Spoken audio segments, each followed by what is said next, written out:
Hello बच्चों, जैसा कि आप स्क्रीन पर देख पा रहे हैं कि मैंने एरीन लिखा है और लास्ट वीडियो में मैंने आपको कहा भी था कि एरीन का जो ज्यादा डिस्कस किया जाने वाला मेंबर है, या मैं ऐसे कह दूं कि ऑर्गेनिक केमिस्ट्री में जो सबसे ज्यादा वेटेज रखता है, वो जो मेंबर अपने पास रहेगा वो बेटा कौन सा है? बेंजीन है।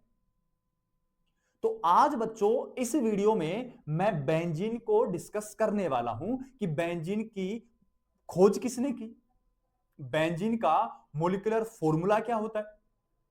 साथ के साथ आप स्क्रीन पर देख पा रहे हैं कि मैंने लिखा है बेंजीन में असंतृप्तता की प्रकृति, मतलब अनसैचुरेशन देखना है आपको किसमें? बेंजीन में। और अनसैचुरेशन का मतलब होता है कि आपको डबल बॉन्ड देखने हैं और आपको ट्रिपल बॉन्ड देखना है कि बेंजीन में है या नहीं है। बच्चों आज जो आप बेंजीन पढ़ रहे हो केमिस्ट्री में, वो बेंजीन आप ये पढ़ते हो, लेकिन जब बेंजीन की खोज हुई थी स्टार्टिंग में, तब बेंजीन ऐसी नहीं थी। तो आज बच्चों इस वीडियो में मैं आपको बेंजीन छोटे छोटे लेवल से लेकर और आज जो प्रेजेंट टाइम में बेंजीन पढ़ते हैं वहां तक पहुंचाने वाला हूं। बस आपको क्या करना है? हमारे साथ जुड़े रहना है। तो हेलो बच्चों, जैसा कि आप मुझे जानते हैं, मैं हूं प्रेम और वासुदेव एजुकेशन में एक बार फिर से आपका स्वागत है। तो बच्चों जैसा कि मैंने कहा है, इस वीडियो में अपन बेंजीन को और उस बेंजीन में unsaturation, double bond, triple bond को डिस्कस करने वाले हैं। क्लियर है बात? तो आओ बच्चों इसको सीखते हैं। सबसे पहली बात बेटा मेरी कि बेंजीन की जो खोज की थी, या मैं ऐसे कह दूं बेंजीन का जो खोज करता था वो था प्यारे बच्चों माइकल फैराडे। माइकल और फैराडे, और माइकल फैराडे ने ना 1825 में बेंजीन की खोज की थी। और मैं बता देता हूं किसमें की थी। जो तेलीय उत्पाद बनाने वाले जो कार्बनिक यौगिक थे, उनमें माइकल फैराडे ने बेंजीन को सर्वप्रथम डिस्कवर किया। अब इस बेंजीन का जो अणु सूत्र था, मोलिकुलर फॉर्मूला था, वो था C6H6। और ये मोलिकुलर फॉर्मूला आज तक भी सही साबित हुआ है। बस डिफरेंस था तो इनकी स्ट्रक्चर में डिफरेंस था। क्लियर यहां तक की बात? जल्दी से दोनों पॉइंट को नोट कीजिए, फिर आगे चलते हैं। ठीक है, अब आगे आ जाओ बच्चों। नेक्स्ट जो बात मैं आपको कहूंगा वो क्या कह रहा हूं कि मैंने इधर लिखा बेंजीन, और मुझे पता है कि बेंजीन का मोलिकुलर फॉर्मूला होता है C6H6। दूसरी तरफ प्यारे बच्चों मैंने लिखा है एन हेक्सेन। एन हेक्सेन लिखा है।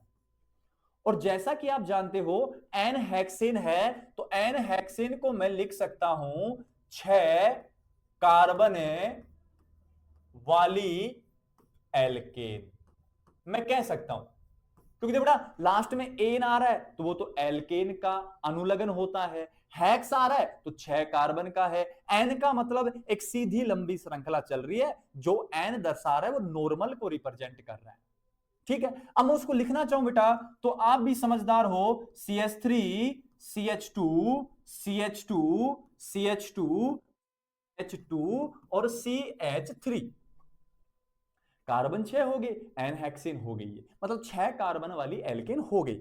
अब उसके बाद क्या कहा है मैंने कहा बेटा इसका भी मोलिकुलर फॉर्मूला लिखो। कार्बन कितने हैं? 6। हाइड्रोजन 3 5 7 9 11 और 3 कितने हो गए? 14 हो गए अपने पास।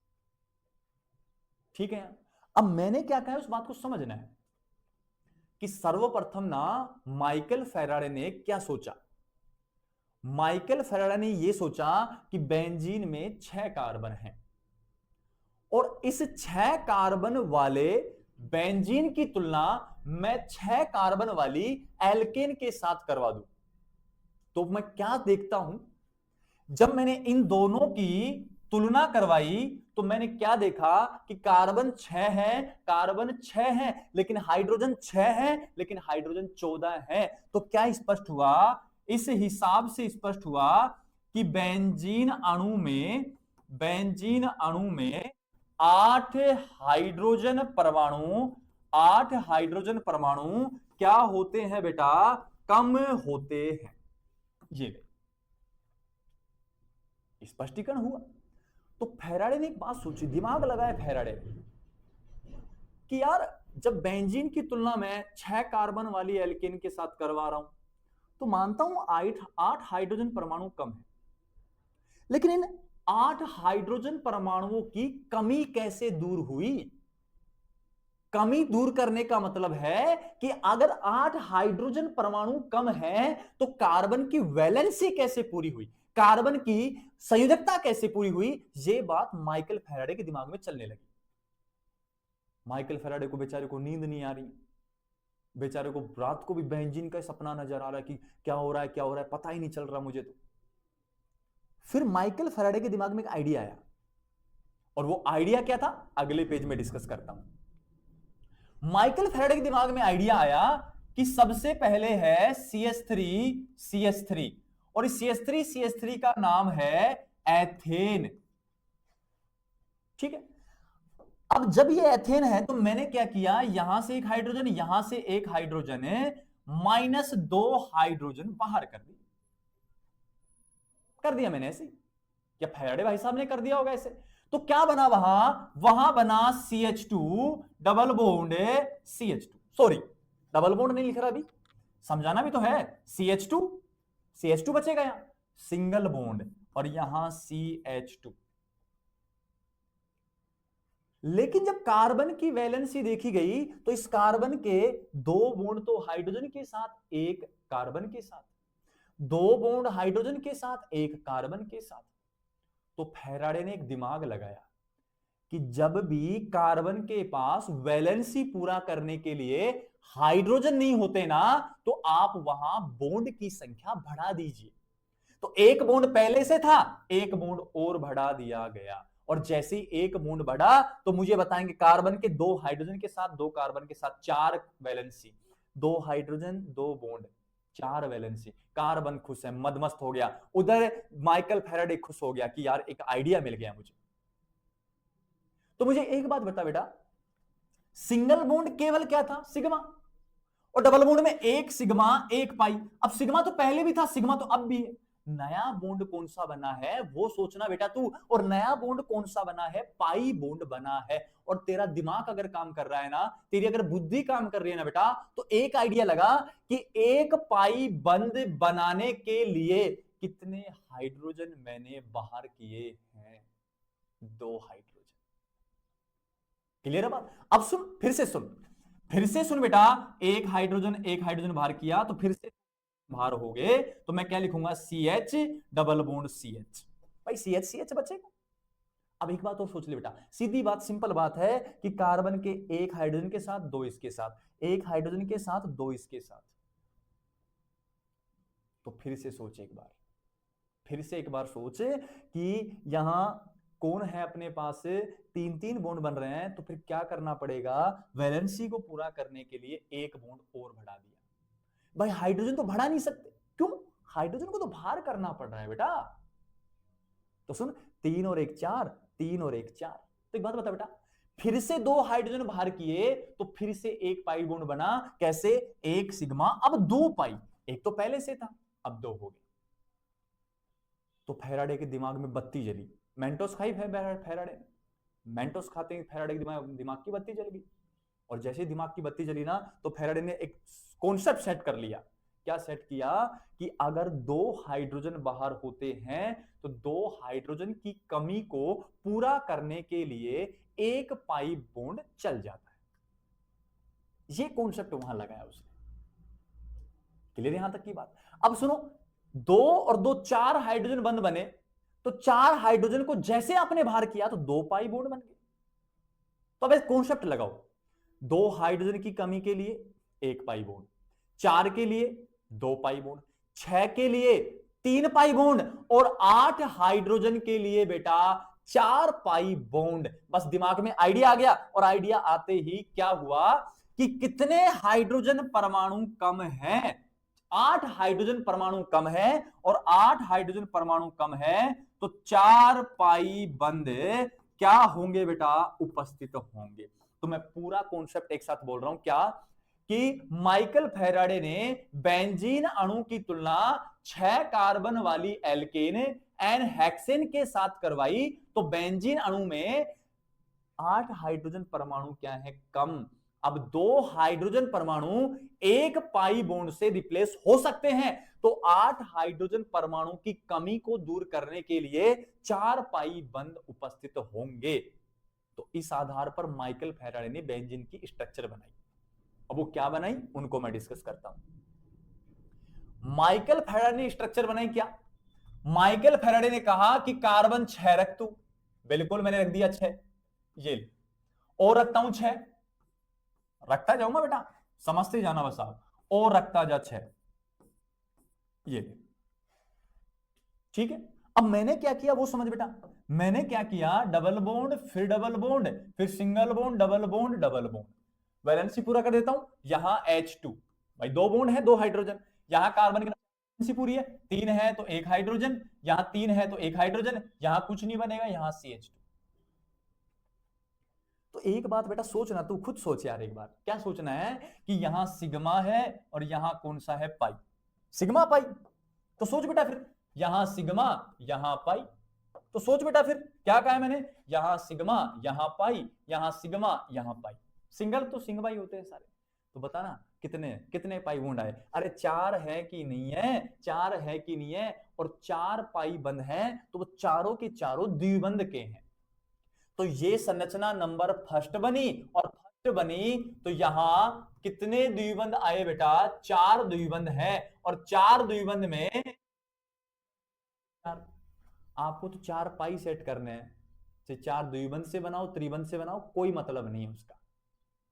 क्लियर है बात। आप सुनो दूसरी संरचना, दूसरी बेटा ये कहते double single triple single double, यहां CH2 यहां H, यहां कुछ नहीं यहां कुछ नहीं, यहां H और यहां H2। सुन ले बेटा, घबरा मत तू, यहां sigma pi sigma sigma 2 pi sigma pi. बता बेटा दूसरी संरचना जिसमें दो तो क्या है, द्विबंध, प्लस एक क्या है, त्रिबंध है। अरे है कि नहीं है, और जब ये है तो इसमें चेक करना बेटा कि 1 3 4 फिर से 4 पाई। फिर फैराडे के दिमाग में एक आइडिया और आया, और आइडिया आया तो यहां triple bond single single single triple bond, यहां केवल H, यहां कुछ नहीं, यहां H2 यहां H2, यहां कुछ नहीं, यहां H। क्लियर है बात। संरचना नंबर 3, और संरचना नंबर 3 में आपने देखा 2 ट्रिपल बॉन्ड हैं, 2 क्या है बेटा, त्रिबंध हैं। तो एक बात बता बेटा, खुद सोच, 1 सिग्मा 2 पाई, 1 सिग्मा 2 पाई, पाई को देख कितने हैं, 4 पाई हैं। अब फॉर्मूला देख, carbon 6 hydrogen 6, carbon 6 hydrogen 6, carbon 6 hydrogen 6। तो फैराडे ने क्या स्टेटमेंट दिया वो सुनो। फैराडे ने कहा कि अगर इसकी तुलना एन हेक्सेन के साथ अगर आप करवा रहे हो तो इसमें 8 हाइड्रोजन कम है, 1 हाइड्रोजन की कमी को पूरा करने के लिए, या दूसरे शब्दों में कहूं 2 हाइड्रोजन की कमी को पूरा करने के लिए 1 पाई बंद बनाते हैं। अब 8 हाइड्रोजन की कमी को पूरा करने के लिए 4 पाई बंद बनाते हैं, और जैसे ही पाई बॉन्ड बनता है अनसैचुरेशन आ जाता है, असंतृप्त हो जाता है मॉलिक्यूल। तो क्या ये सभी असंतृप्त हैं, बिल्कुल हैं। तो फिर फैराडे से पूछा किस हिसाब से पाई बॉन्ड बनाने हैं वो तो बता। तो फैराडे ने कहा सुन ले, फिर पहली संरचना बना जिसमें 4 क्या हो, द्विबंध, 4 द्विबंध में 4 पाई। बोले एक ही संरचना है, बोले नहीं रुक अभी, दूसरी संरचना सुन, 2 द्विबंध 1 त्रिबंध, देख ले 4 पाई है। बोला इतना काफी है, बोला नहीं एक और स्ट्रक्चर ले ले तू। बोला कि यहां 1 2 त्रिबंध, और 2 त्रिबंध में भी 4 क्या हो गए बेटा, पाई हो गए। तो ऐसे माइकल फैराडे ने कहा कि बेंजीन की अगर संरचना बन रही है, बेंजीन पाई बॉन्ड रखता है, अगर बेंजीन असंतृप्त है तो वो 4 द्विबंध 2 त्रिबंध 1 2 द्विबंध 1 त्रिबंध तथा 2 त्रिबंध रख सकता है। क्लियर है। तो इस आधार पर बेंजीन की कितनी संरचनाएं होगी? 3। और आपको बता दूं मैं एक बात, जब फर्स्ट में बेंजीन खोजा गया था तो माइकल फैराडे ने इसको बेंजीन कहा था। अब आज की डेट में आप जो बेंजीन पढ़ रहे हो वो कैसे कहोगे कि यार ये है बेंजीन? सर ये कहां की बेंजीन होगी? क्लियर यहां तक की बात? सभी को बनाओ इसको, स्ट्रक्चर को, और फिर स्क्रीनशॉट लो। ठीक है यहां तक? अब सुनो, अब क्या हुआ कि मुझे एक बात और बताओ आप, कि इन तीनों संरचनाओं को आज की डेट में आप पढ़ रहे हो क्या? बिल्कुल नहीं पढ़ रहे हैं सर। और जब इनको आप आज की डेट में नहीं पढ़ रहे हो बेटा, तो एक बात आप मुझे बता दो कि जब इनको नहीं पढ़ना पड़ रहा तो इनको डिलीट कर दिया गया होगा या निरस्त कर दिया आईयूपीएसी ने, या जो केमिस्ट्री का जो भी इंस्टीट्यूट है उसने ये कहा कि हम इन संरचनाओं को नहीं मान सकते हैं, ये संरचना कोई काम की नहीं है। तो फिर ऐसे बोला कि फैराडे ने, यार ऐसे क्यों डिलीट कर रहे हो तुम लोग, ऐसे क्यों निरस्त कर रहे हो, मुझे भी तो नोबेल प्राइज चाहिए ना। तो फिर फैराडे से पूछा गया, ले बता कुछ बातों का स्पष्टीकरण दे, उसके बाद इन संरचनाओं को मान्य कर देंगे। लेकिन फैराडे उन बातों का स्पष्टीकरण नहीं कर सका, तो ये अमान्य होगी, निरस्त कर दी गई। अब वो स्टेटमेंट कौन कौन से थे वो सुनो। मैं एक लाइन कहूंगा कि ये जो तीनों संरचनाएं हैं ये चक्रीय हैं कि अचक्रीय? अचक्रीय, एसाइक्लिक हैं। तो ये तीनों अचक्रीय संरचनाएं कुछ तथ्यों का फॉर्मेशन या प्रमाण नहीं दे पाती। वो पहला तथ्य कौन सा, उसको सीखो। पहली बात बेटा होता है कि 1% डाइल्यूट बेसिडिक क्षारीय KMnO4 होता है। 1% तनु क्षारीय KMnO4 होता है, और इसको नाम दिया जाता है बेटा बेयर अभिकर्मक। क्या नाम दिया जाता है? बेयर अभिकर्मक। और ये बेयर अभिकर्मक क्या होता है बेटा? ये अनसैचुरेशन टेस्ट देता है, अनसैचुरेशन टेस्ट देता है। ठीक है यहां तक?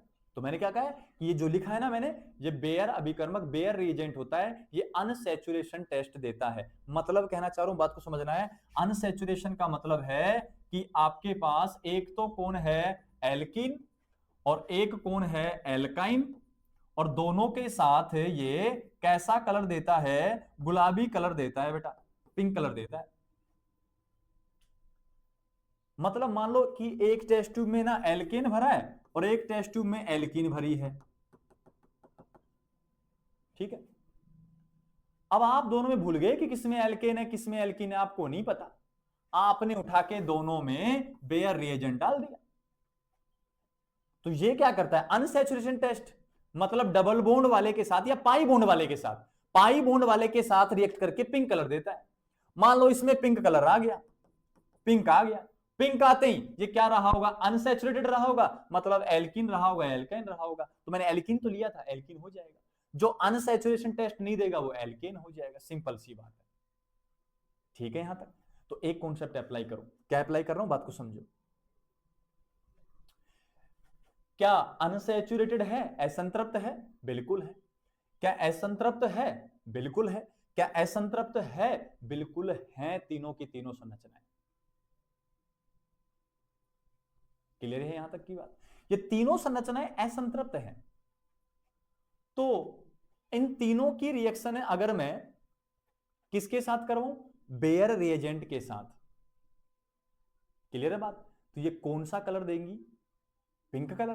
तो मैंने क्या कहा है, इन तीनों की, अगर इन तीनों की किसके साथ करवाऊं? बेयर रिएजेंट के साथ करवाऊं तो ये कौन सा कलर देंगी? Pink colour.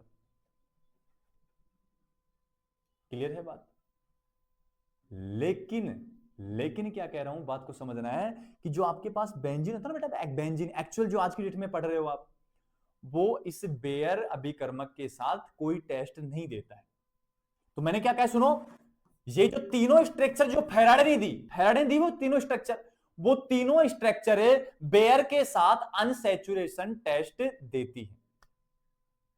लेकिन एक्चुअल में जो बेंजीन आज आप पढ़ते हो वो अनसैचुरेशन टेस्ट नहीं देती है।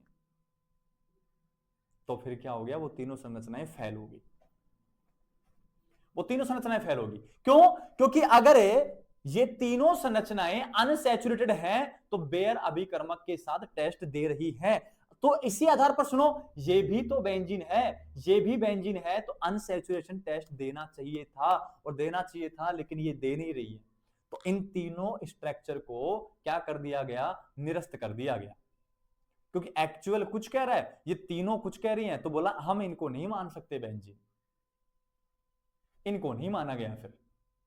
ठीक है, दूसरी बात सुनो, दूसरा जो कॉन्सेप्ट रहने वाला है वो ये रहेगा Br2H2O।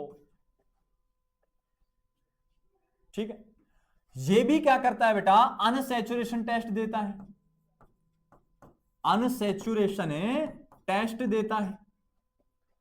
अनसैचुरेशन टेस्ट दे रहा है ना, तो फिर से समझना है, फिर से एक बात समझनी है कि ये तीनों संरचनाएं ना Br2 और H2O के साथ टेस्ट देती हैं। ये लीजिए, टेस्ट देती हैं, लेकिन सुन बेटा, जो आपकी एक्चुअल बेंजीन है, एक्चुअल बेंजीन है ये वाली, ये बेयर के साथ कोई टेस्ट नहीं देती है।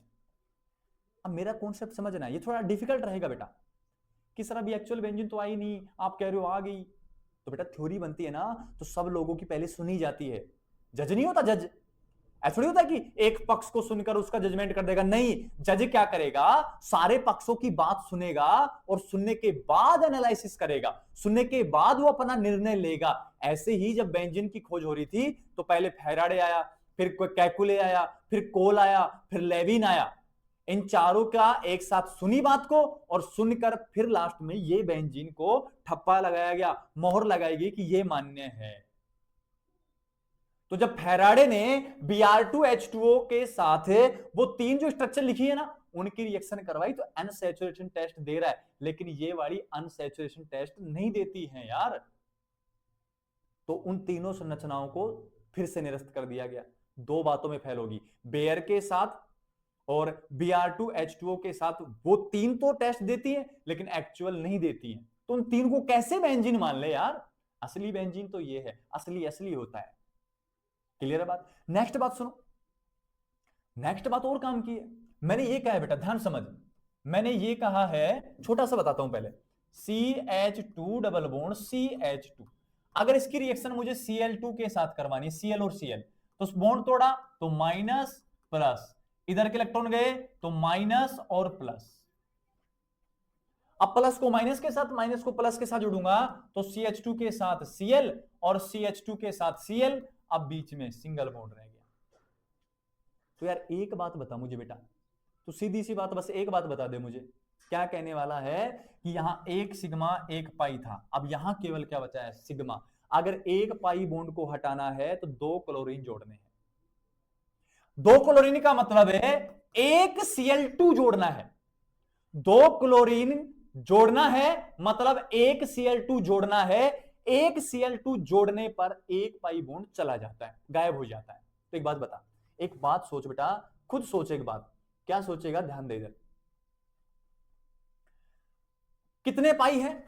1 2 3 4। एक Cl2, एक Cl2 एक पाई बॉन्ड को गायब करता है। तो सुन, Cl2 Cl2 Cl2 और Cl2, कितने मोल Cl2? 4। कितने मोल Cl2? 4 पाई के लिए 4 Cl2, 4 पाई के लिए 4 Cl2। और अब एक्चुअल में देख, एक्चुअल में देख बेटा, तू एक्चुअल में देख क्या कहने वाला हूं मैं। एक्चुअल में देख, एक्चुअल में ये ले, कितने पाई बॉन्ड? 3।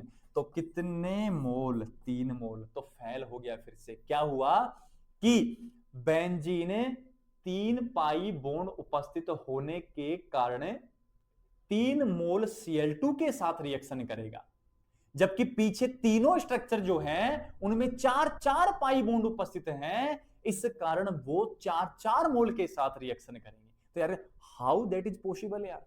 ये कैसे संभव हो सकता है यार कि वो 4 पाई है तो 4 मोल चाहिए, लेकिन एक्चुअल में तो 3 ही मोल की आवश्यकता है। तो फिर से उन स्ट्रक्चर को निरस्त कर दिया गया। ये 3 फैक्टर थे कि बेयर के साथ टेस्ट देती हैं, Br2H2O के साथ टेस्ट देती हैं, और उनको 4 मोल चाहिए, जबकि बेंजीन ना तो बेयर के साथ टेस्ट देता है, ना Br2H2O के साथ टेस्ट देता है, और उसको 3 मोल चाहिए। दूसरी बात सुनो, अगर यहां Cl2 के चाहिए तो इसको कितने चाहिए, 3 मोल। अगर यहां H2 के चाहिए तो कितने मोल चाहिए, 3 मोल, क्योंकि 3 2 6 6 चाहिए बस इसको।